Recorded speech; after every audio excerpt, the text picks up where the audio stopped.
देखिए आज हमारे कुछ कार्यकर्ताओं ने हमें बताया था, वो गौशाला में आए थे किसी काम से, तो उन्होंने बताया कि पिलर्स में दरारें आई हुई हैं जिसके नीचे गौशाला बनी हुई है। तो मैं क्यूरियोसिटी थी मुझे कि ऐसा कैसे हो सकता है, ये तो इतनी महत्वपूर्ण जगह और इतना महत्वपूर्ण फ्लाईओवर है, लोगों की आवाजाही रहती है। मैं देखने के लिए आया था उसको सिर्फ, लेकिन मैं यहाँ पे जो हालत है उसको देख के हैरान हूँ। मुझे तरस आता है जो सरकार में लोग बैठे हैं उनकी सोच पे, और जिन्होंने ये फ्लाईओवर बनवाया था उनकी सोच पे, कि 12-15 साल मुश्किल से हुए होंगे इस फ्लाईओवर को बने हुए। इसमें एक भी ये वाई स्ट्रक्चर होता है, इस तरीके के पिलर आपने देखे होंगे, उनके ऊपर पूरे फ्लाईओवर की स्ट्रेंथ टिकी होती है। सारे वाई स्ट्रक्चर्स के अंदर बड़ी बड़ी दरारें हैं, वो किसी भी हालत में फ्लाईओवर की स्ट्रेंथ नहीं झेल सकते। ये फ्लाईओवर किसी भी दिन गिर सकता है, और ऊपर जो लोग इसके आवाजाही कर रहे हैं उनकी तो जान खतरे में है ही है, लेकिन साथ ही साथ इसके नीचे कम से कम 500-600 पशुधन है। गौ माता इसके नीचे गौशालाएं बनाई गई हैं दोनों तरफ फाटक के। ये 500-600 गौधन जो है, जिस दिन ये फ्लाईओवर भगवान ना करे कोई हादसा हो गया, ये सारा गौधन इसके नीचे दब जाएगा। इनके अंदर मुझे लगता है कोई ह्यूमैनिटी नहीं बची, कोई इनके अंदर इंसानियत मानवता नहीं बची। इस पूरे फ्लाईओवर की हालत ऐसी है कि इसको तुरंत प्रभाव से बंद करना चाहिए इस्तेमाल के लिए। इसमें जो साइड वॉल्स हैं उनमें दरारें आनी शुरू हो गई हैं, क्योंकि ये धीरे धीरे नीचे आना शुरू हो गया है। इसका हैमर रिबाउंड टेस्ट एक होता है, वो बहुत आसान सा टेस्ट है। चाहे तो कल सरकार कर ले, इसके किसी भी पिलर की स्ट्रेंथ चेक कर ले, वो 100% वो फेल होना है वो टेस्ट में, क्योंकि ये सामने आंखों से नजर आ रहा है कि बीचों बीच दरार है। इसलिए मुझे लगता है कि भूपेंद्र हुड्डा जी के कार्यकाल में ये पूरा फ्लाईओवर बना था।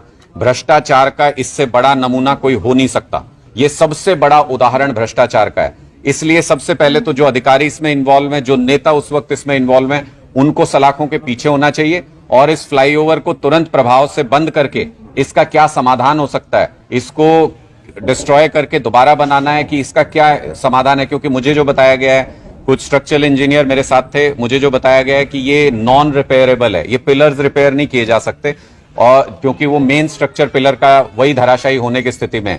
तो इसलिए भारतीय जनता पार्टी के लोग जो आज सरकार में हैं, उनको इस तरफ ध्यान देना चाहिए। इंसानी जान की, गौ माता की जान की कुछ कीमत होनी चाहिए उनकी नजर में।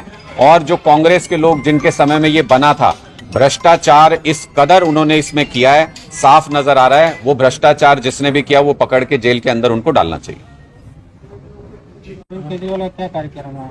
देखिए 5 तारीख को अरविंद केजरीवाल जी ITI ग्राउंड में एक बड़े कार्यक्रम में पहुंच रहे हैं। मैं ये कह सकता हूं कि संगठन का हमारा हरियाणा में अभी तक का सबसे बड़ा कार्यक्रम है।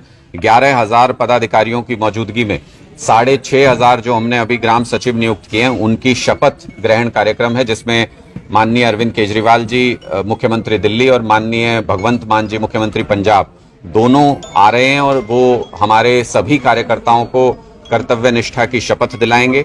और हरियाणा में 2024 में सरकार बनाने के लिए हमारा एक एक कार्यकर्ता सब कुछ न्यौछावर करने के लिए तैयार है, उसका प्रण लेंगे। वहीं 5 राज्यों के चुनाव हैं, जिस तरह से पूरे के पूरे जो विपक्ष के नेताओं पर उनको ईडी के जो सम्मन दिए जा रहे हैं, गिरफ्तारियां हो रही हैं, अभी अरविंद केजरीवाल को भी दिया गया था और नहीं पहुंचे।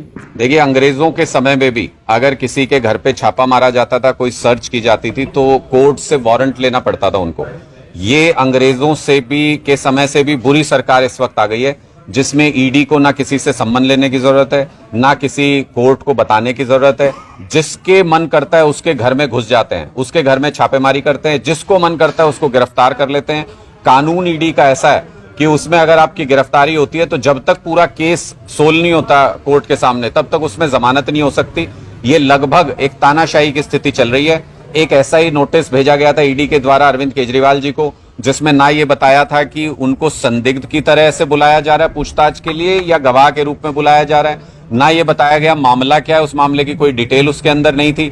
तो इसलिए अरविंद केजरीवाल जी ने उसका जवाब दिया ईडी को कि आप ये भारतीय जनता पार्टी के कहने पर ये ऊल जुलूल नोटिस भेजना बंद कीजिए, राजनीतिक नोटिस भेजना बंद कीजिए। सभी राज्यों में चुनाव चल रहा है, मोदी जी खुद तो उनको हर सेकंड चुनाव प्रचार करना है। प्रधानमंत्री होने के बावजूद प्रधानमंत्री का दायित्व नहीं निभाएंगे, लेकिन चुनाव प्रचार में जाएंगे।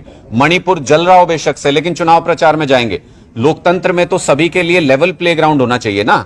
तो फिर दूसरी पार्टी के नेता अगर अपने प्रचार के लिए जाना चाहते हैं और प्रदेशों के अंदर चुनाव हो रहे हैं, तो उनको रोकने के लिए ये नया हथकंडा बीजेपी ने अपनाया है। हमारे सारे लीडर्स को, सत्येंद्र जैन, मनीष सिसोदिया, संजय सिंह और अब अरविंद केजरीवाल जी को ये गिरफ्तार करना चाहते हैं। ये चाहते हैं हम प्रचार करने के लिए कहीं जा ही नहीं पाए। इनको पता है कि हमारी नीतियां ऐसी हैं जो लोगों के दिलों में पहुंच जाती हैं और लोग उनको लाइक करते हैं। अगर ऐसा नहीं होता तो अमित शाह जी से पूछिए ना, कल आए थे, अनाउंस करके गए हैं। अरविंद केजरीवाल जी की नकल करके, जैसे दिल्ली में मुख्यमंत्री तीर्थ यात्रा योजना चलती है, कल अमित शाह जी यहां आए तो यहां मुख्यमंत्री तीर्थ यात्रा योजना शुरू की है। नकल तो खूब करते हैं अरविंद केजरीवाल जी की, उनसे सीखना भी चाहते हैं बीजेपी वाले, लेकिन उसी काम का आम आदमी पार्टी प्रचार करे तो इनको लगता है कि नहीं, फिर तो हम हार जाएंगे, इसलिए ये ईडी का, सीबीआई का सहारा लेके हमको जेल में डालते हैं। कहीं ना कहीं डर लग रहा है। ईडी जो कर्मचारी राजस्थान में 15 लाख की रिश्वत लेते पकड़े गए। छत्तीसगढ़ के मुख्यमंत्री बघेल भी, उनका ये कहना है कि जो ईडी जाती है तो उनकी भी तलाशी लेनी चाहिए, क्योंकि चुनाव के दौरान जो सरकार है उसका नाजायज फायदा उठा सकते हैं। पैसे का पूरा ये देखिए, ये एक ही बात को कहने के अलग अलग तरीके हैं। इससे स्पष्ट पता चलता है कि ईडी खुद भ्रष्टाचार में डूबी हुई है, उसके अधिकारी भ्रष्टाचार में डूबे हुए हैं। इससे स्पष्ट पता चलता है कि हर राजनीतिक दल के मन में संदेह है कि ईडी का गलत इस्तेमाल हो रहा है, और एक परसेप्शन बन गया है पूरे हिंदुस्तान के अंदर, पूरे देश के अंदर एक परसेप्शन बन गया है कि भारतीय जनता पार्टी ईडी और सीबीआई का राजनीतिक दुरुपयोग कर रही है, उसका इस्तेमाल करके दूसरी पार्टियों के सारे नेताओं को जेल में डाल के और फिर चुनाव जीतना चाहते हैं। जैसे पाकिस्तान में नहीं होता है कि वो चुनाव अपनी मर्जी से फौज कराती है और अपनी मर्जी से चुनाव जीत लेते हैं, वैसी स्थितियां ये देश के अंदर पैदा करना चाहते हैं कि चुनाव हो तो सही, होता हुआ दिखे तो सही, लेकिन उसमें कोई भी सामने अगर आपके खड़ा हो तो उसको आप जेल में डाल दो, तो फिर एक ही खिलाड़ी दौड़ेगा और एक ही खिलाड़ी कहेगा कि मैं जीत रहा हूं। ये लोकतंत्र नहीं है, ये तानाशाही की तरफ बढ़ते हुए मोदी जी के कदम है। इन कदमों को देश की जनता रोकेगी, पूरे देश में अब ये स्पष्ट है। पहले तो ये हमारे बारे में भ्रम फैलाना चाहते थे कि शायद कोई आम आदमी पार्टी में भ्रष्टाचार हो गया, लेकिन अब पूरे हिंदुस्तान के सामने स्पष्ट है कि कोई भ्रष्टाचार नहीं हुआ है। ये भारतीय जनता पार्टी की, आम आदमी पार्टी को रोकने की चाल है। दुनिया की सबसे बड़ी पार्टी खुद को बताने वाले दुनिया की सबसे छोटी पार्टी, सबसे नई पार्टी आम आदमी पार्टी से डरते हैं। एक लोग का जिक्र चल रहा है पार्टियों को फंडा देने के, वो भी इसी का हिस्सा है। ये कहते हैं इलेक्टोरल बॉन्ड में सबसे ज्यादा अगर किसी को डोनेशन मिला तो वो भारतीय जनता पार्टी है। अब सुप्रीम कोर्ट ने पूछा कि भाई ये डोनेशन कहां से मिला, जनता को पता तो होना चाहिए। लोकतंत्र में जनता को सब पता होना चाहिए। ये कहते हैं कि नहीं, जनता को नहीं बताना है ये कि कहां से मिला है चंदा, तो इनको चंदा मिले तो ठीक है, और अगर किसी और को चंदा मिले तो उनको चंदा देने वाले हर व्यक्ति को ये इनकम टैक्स का नोटिस भेजते हैं, हर व्यक्ति के खिलाफ सीबीआई और ईडी लगा देते हैं। ये स्पष्ट तौर पे ये दिखाता है कि भारतीय जनता पार्टी लोकतांत्रिक तरीके से चुनावी मुकाबला करने से अब घबरा रही है। आप हरियाणा के अंदर देख लो, नगर निगम के इतने चुनाव पेंडिंग है, नगर निकाय के इतने चुनाव पेंडिंग है, पंचायत के चुनाव इन्होंने लेट कराए। इसका मतलब ये लोकतांत्रिक व्यवस्था से डरते हैं, ये तानाशाही तरीके से लोकतंत्र चलाना चाहते हैं। जो चंदा है वो तो सब पार्टियों को मिलता है, आम आदमी पार्टी को मिलता है, कांग्रेस को मिलता है। तो हमने तो कभी ये नहीं कहा कि उसकी जानकारी लोगों को नहीं मिलनी चाहिए, हम तो वो जानकारी साझा करने को तैयार हैं। हम तो ये कह रहे हैं कि जो पार्टी सत्ता में है और जिसको 90% चंदा मिला हो, पूरे देश में जितना चंदा राजनीतिक दलों को मिला उसका 90% भारतीय जनता पार्टी को मिला, इलेक्टोरल बॉन्ड के माध्यम से मिला, जिसमें यह नहीं पता चलता किसने दिया और किसको दिया। तो ऐसी गुमनामी का चंदा जो लिया जा रहा है उसमें भ्रष्टाचार इन्वॉल्व नहीं है, ये कैसे बताएगी भारतीय जनता पार्टी? आप सारा भ्रष्टाचार करते हैं और कहते हैं इलेक्टोरल बॉन्ड से हमको दे दो सारा का सारा चंदा। तो ये जिन कंपनियों ने दिया होगा, ये जिन व्यापारियों ने दिया होगा, उनके साथ क्या साठगांठ भारतीय जनता पार्टी की है, उनके साथ क्या भ्रष्टाचार किया भारतीय जनता पार्टी ने, वो भी बताना चाहिए।